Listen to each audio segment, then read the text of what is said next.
Stop à l'islamophobie, l'islamophobie tue. C'est ce que l'on pouvait lire sur la grande banderole qui se dressait à l'entrée de la mosquée de Tremblay en France. Un message fort que les habitants de cette commune francilienne et leurs élus locaux ont tenu à faire passer suite au meurtre du jeune Aboubacar Cissé, 22 ans, alors qu'il priait dans une mosquée du Gard. Un meurtre filmé et largement diffusé sur les réseaux sociaux par le meurtrier âgé d'une vingtaine d'années.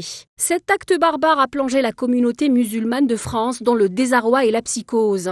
Pour les habitants de Tremblay en France, le meurtre d'Aboubacar Cissé a été rendu possible par la montée d'un discours islamophobe véhiculé par les médias et la sphère politique.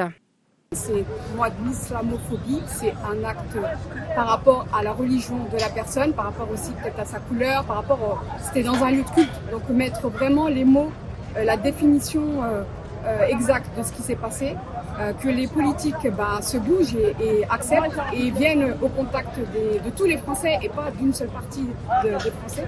J'ai un grand sentiment d'insécurité, que ce soit pour moi, mes enfants.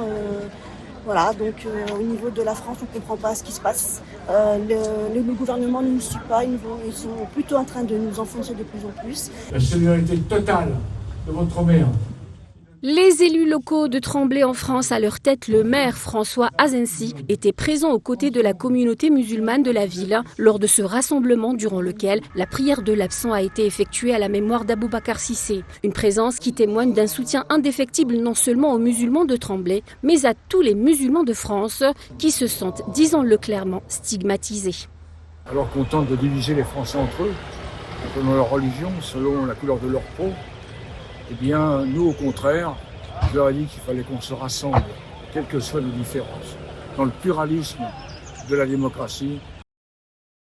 Confiée à un juge d'instruction du pôle criminel de Nîmes, l'enquête sur ce crime a été ouverte lundi pour meurtre aggravé par préméditation et à raison de la race ou de la religion. Mais la famille de la victime réclame que la procédure soit requalifiée en assassinat terroriste.